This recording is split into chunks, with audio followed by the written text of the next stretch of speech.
Okay,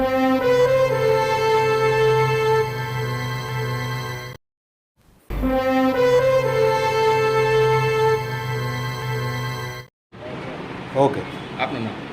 જય સાઈનાથ. હું શિવકન્યા doctor નુશ્રી Sai Mallika. આજે ભાવનગર મારા જ ઘરમાં હું આવી છું. બાબાજી મને લઈને આવ્યા છે બહુ જ સરસ જગ્યાએ. હેપી મધર્સ ડે તમને બધા દર્શકોને. અને બાબાજી અહીંયા આવ્યા છે બધી જ નાની નાની એમની સાઈ પરિજાનને મળવા. બાબા સાઈનાથ અપંગ અનાથ વિકલાંગના નાથ છે, ગરીબ બેલીના નાથ છે સાઈ બાબાજી.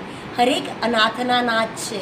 તો જેનું કોઈ નથી, જે બેસહારા છે, એ બધાને બાબા માવતર બનીને ખૂબ આશીર્વાદ આપે છે, એમનો ઉછેર કરે છે. અને કહેવાય છે ને, દેવકીમાંથી બી યશોદામાં અધિક છે. કારણ કે યશોદાનંદન શ્રી કૃષ્ણ બી કહે છે કે એમનું ઘડતર યશોદામાં એ કર્યું છે. તો એ જ ઘડતર કરવા સાંઈબાબા આજે મને લઈને અહીંયા આવ્યા છે મધર્સ ડેના દિવસે. બહુ જ સુંદર સંસ્થા છે, બહુ જ સરસ કામ છે બહેનનું, બધા જ મેમ્બરનો. અને બહુ જ સરસ સંસ્કાર છે આ દીકરીઓના. અને આ દીકરીઓને બધો પ્રેમ પૂરો પાડવા સાંઈબાબા આવ્યા છે. અને બાબા શેરડીથી અહીંયા બિરાજમાન છે અને સૌની મનોકામના પૂર્ણ કરશે. સબકા માલિક એક, સબકા માલિક એક, સબકા માલિક એક. જ્ઞાતિવાદ ધર્મના નામના ઝઘડા તો બહુ દૂરની વાત છે. કોઈની બી જોડે કોઈ જાતનો ભેદ રાખવાનો, ના હોદ્દાનો ના ભણતરનો, કોઈ જાતનો ભેદ વગર બધાનો જીવનમાં સ્વીકાર કરવાનો.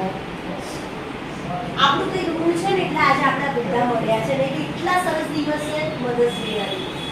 આપણું ગત જન્મનું કોઈ ઋણ છે, ખ્યાલ આવે છે?